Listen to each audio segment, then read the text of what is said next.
from the Oak Wall Studios in Las Vegas, Nevada.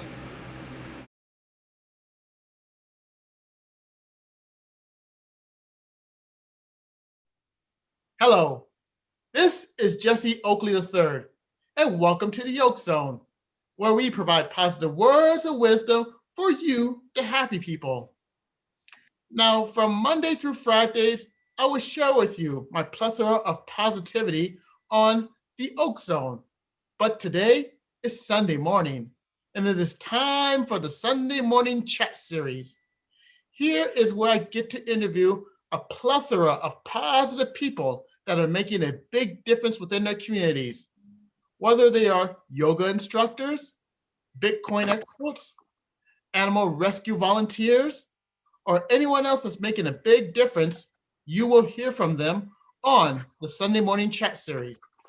And today, we got ourselves a darn good show.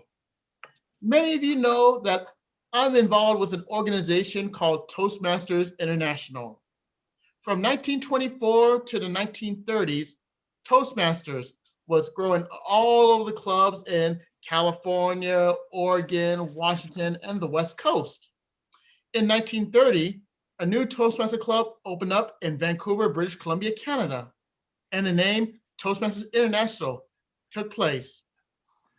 Now you have Toastmaster clubs in 6 different continents all over the world, and each of them have a different story, a different flavor, but the same love and the same passion for growth like any Toastmaster club all over the world.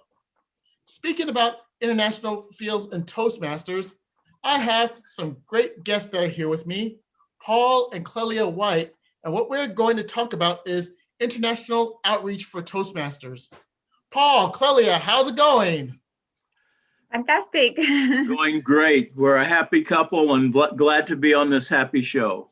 All right. And without any further delay, let's chat. Great. All right. Now, describe your international outreach for Toastmasters.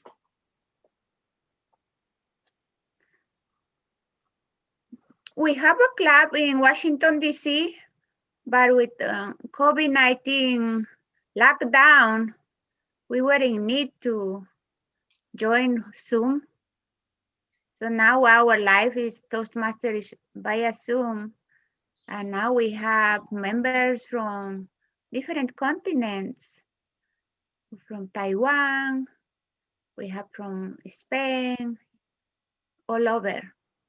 So it is good that way, since now we don't go out from home, but we meet people worldwide. And Good. Paul, Well, my international outreach has been a little different. I'm a foreign service officer by business. I spent 40 years in the Department of State living around the world. And so my community, even in Toastmasters, are people that I used to serve. So I helped Clelia with her bilingual Spanish club, but I've chartered 2 other bilingual Spanish clubs in the Washington, D.C. area. I've chartered a Chinese English club, a Japanese English club. I traveled to Southeast Asia and I started the first Toastmasters club in the country of Laos. Also worked with Toastmasters clubs in Cambodia, Vietnam, and Burma. So I work internationally in Toastmasters International, but I've also worked locally here in Washington, D.C. Fantastic. Now, what inspired you to do this? I joined Toastmaster because I was afraid to be in front of the people. I overcome my obstacles. I become bilingual docent at a Library of Congress. Since I was already enjoying what I learned, I wanted to give back to my community. I want to serve Spanish speaker in Washington, D.C. I decided to open a new bilingual Toastmaster club. That way they can come to the club and they can achieve the same goals, the same idea. That was my idea and it's working. And thank you to Paul's help. Yeah. So my inspiration was President John Fitzgerald Kennedy. He challenged my generation of youth that with US dollars, with US technical assistance, and with US goodwill, we could change the world. He created the Peace Corps, and we went many places around the world trying to do that. I went to Laos, and that started my Foreign Service career. But now, post Foreign Service in Toastmasters, I still believe that with technical assistance and with goodwill, doesn't take a lot of money these days. In Toastmasters, we can change the world. And so he was my real inspiration for getting started in this business. And I thank him every day, along with Ralph Smedley, who created our organization. Nice, fantastic. Now, what were some of the challenges that you faced in creating this idea? In the beginning, wasn't easy. It was just an idea, and I didn't have any resources. I live by the National Cathedral, and I wanted to put a club here, but I went knock many doors, and there was no space where to open the club. So I volunteered at least 2 years in St. Albans Church, and finally they gave me a little room renting. So I rented a little place, and I started with my group little by little, and then reaching also the people who needs this wasn't easy. But with time, with a lot of work, and I was lucky that I met my husband in Toastmasters, and he was one of the experienced in Toastmasters, so he helped me, and we have now a very successful Toastmaster club in Washington, D.C. And internationally, there were a lot of challenges. I started a Toastmasters club in Laos, which is a communist country, and that was very difficult. One, I needed to get permission from Toastmasters International, and I got that support. It took a long time to get Toastmasters interested, but they did because they wanted to start clubs in emerging markets. And my argument was, if we can do it in Laos, we can do it anywhere. So I took a personal vacation, went to Laos, worked really hard, just as Clelia was saying, to identify someone in that country who had an interest in Toastmasters, and then step by step build a club. But we did it. The club was launched several years ago, and it is doing really, really well. All right, awesome. Now, what were some of the best moments that you've experienced? Oh, we have many. For example, today we had international Toastmaster competition in the club level. We had 4 contestants in our club. That's a great achievement. And we had the visit of the world champs here. Lindy McLean came already for third time to our club. She speaks Spanish, the Spanish that I speak from Peru, where I come from. So this is I'm very happy, I'm lucky. And I already also hosted 3 international meetings. And the first meeting was open with Daniel Rex. So it was very successful. We had many people join to our Zoom meetings. So I'm so grateful and happy, and I didn't expect that outcome before.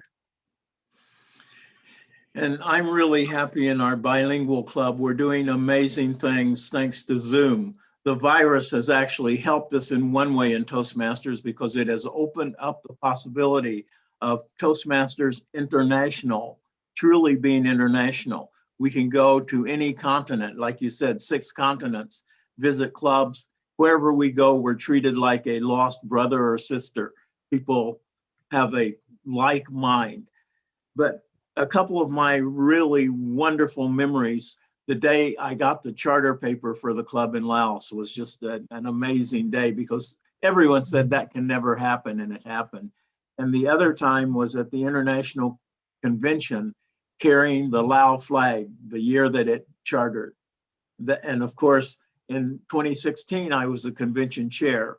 And I've never felt anything like carrying the American flag down that line of people and seeing the American flag up there with all of the others. And Jess, you had that same experience in Las Vegas. Yes, I did.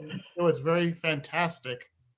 Now, the next question I have for you, if you were to see somebody, any person that sees what you're doing, they are inspired and they are amazed with what you're doing, and they want to do what you are doing right now or what you have done, what advice would you give this person for wanting to do what you're doing right now?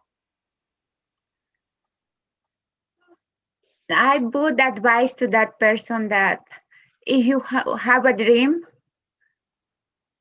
follow your dream, follow your gut instincts. Later or earlier, that is going to happen. The only time that it is not going to happen is when you stop dreaming. And I would have the same suggestion, no matter what it is you're doing, whether it's yoga or international agriculture or Boy Scouts or Girl Scouts or Toastmasters, think big. Think of what you can do to make a difference and then go for it. All right. Yeah. All right. Now, the next question I have for you is, what websites could people go to check out the different Toastmaster clubs and anything else that you're doing? What could they go? Toastmaster is worldwide, so toastmaster.com. And then there is a box where they need to put their zip code and come all the list of bunch of Toastmasters. But if they want more specific search, like if they put Spanish, maybe it'll show up my club. My club is Cathedral Heights Bilingual English Spanish Toastmaster Club. So maybe with the word Spanish, they can find us. And since now we can meet from all over the world, we accept members from anywhere. When the lockdown is over, we will have a hybrid club. So we will go to meeting to the place where we are meeting, but also we will maintain our members online via Zoom. So we will mix it. So you can go to toastmasters.org and there's an area of the toastmasters.org, find a club. There are all kinds of parameters that you can put in there. I want a club that meets on Wednesday in the afternoon in the Chicago area, and it will come up with a list of clubs that you can contact, or you can say, I would like clubs in Southeast Asia. It will come up with clubs for you. So toastmasters.org, find a club, put in the parameters that you're interested in, and you'll find a Toastmasters club that may suit you, either to join as a member or maybe to start some big project in some way, like giving speeches about yoga in Toastmasters. To get we have a Toastmaster here who's interested in yoga. He gives the most incredible speeches using yoga. And he's been to the world stage. He's been to semifinals a couple of times. So no matter what you do, Toastmasters has a place for you to do it. All right. And for all the happy people out there, I will put down the website link in the description below so you can check out toastmasters.org. It is a wonderful organization, and it is quite the international organization. We are almost at the near end of this interview, and this is a time where I like to call it the shout out section, where you get a chance to thank the people and say hello to the people that made this possible. Is there anybody that you'd like to say hello and give thanks to for making all of this possible? I would like to thank myself to have the courage and doing, because I was alone without anybody when I started with my dreams. And when I knocked the doors, they were told me that, are you crazy? and I had no single money to invest on it. And then I want to thank my husband for joining me to my crazy dream, and he gave his knowledge, and he still is working with me now. And I want to thank to all the members that who believe and join us, and they're part of my dream. And thank you to yourself for inviting us and for having this wonderful organization and your platform to advertise. And hopefully also in your bottom will be our link, so we can have some Spanish speaker or somebody who want to learn Spanish, or those who want to practice their English like I'm doing, they will benefit in our club. Thank you. And of course, I would like to thank my wife because she has brought an inspiration, a new inspiration to me, a new interest in Toastmasters. I would like to thank Jess as well because we have walked the same path, and he walked it before me and helped me as I walked my path. I would also like to thank Dan Rex of Toastmasters International. Sometimes there are people who see things in you that you don't even see in yourself. And Dan has been a supporter in so many ways to me, including helping me to travel to Southeast Asia and start those Toastmasters clubs. So a shout out to Dan Rex, and a shout out to all of the happy people, wherever they may be. We need more happiness in our world. You hit the nail right on the head.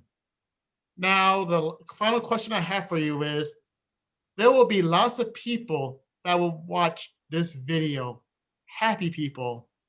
If you could offer great words of wisdom to the happy people, what would it be?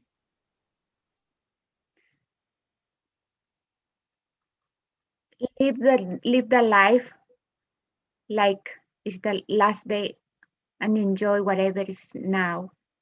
Don't think in tomorrow or what happened yesterday. Today is the moment. Today we can enjoy because today is the present. And my advice is almost the same. We didn't coordinate this, we didn't talk about it, but my quote is from Gautama Buddha. The Buddha said many things that are incredible. One of the things he said is there are 2 days in the year when you cannot do anything. Yesterday and tomorrow. Today is the day when you can do things. So take advantage of that. Make your dream happen today. The step that you take today will lead to the realization of your dreams. So don't wait, don't hesitate. Think big, take that step. And whatever it is in your mind, if you can imagine it, you can make it happen. Fantastic words to go out on. Now, on behalf of all the happy people watching this episode, I would like to take the time out to say thank you, Paul and Clelia, for taking the time to be interviewed on the Oak Zone Sunday Morning Chat Series. We all appreciate it. Thank you. Thank you, Jess, for having us. Gracias. All right. Con mucho gusto. And this concludes the Sunday Morning Chat Series for the Oak Zone. If you want more plethora of positivity, go to YouTube, type in my name, Jesse Oakley III, hit the subscribe button, hit the like, and share these videos with other happy people that you know. Until then, all you happy people, take care and have a great day. Bye.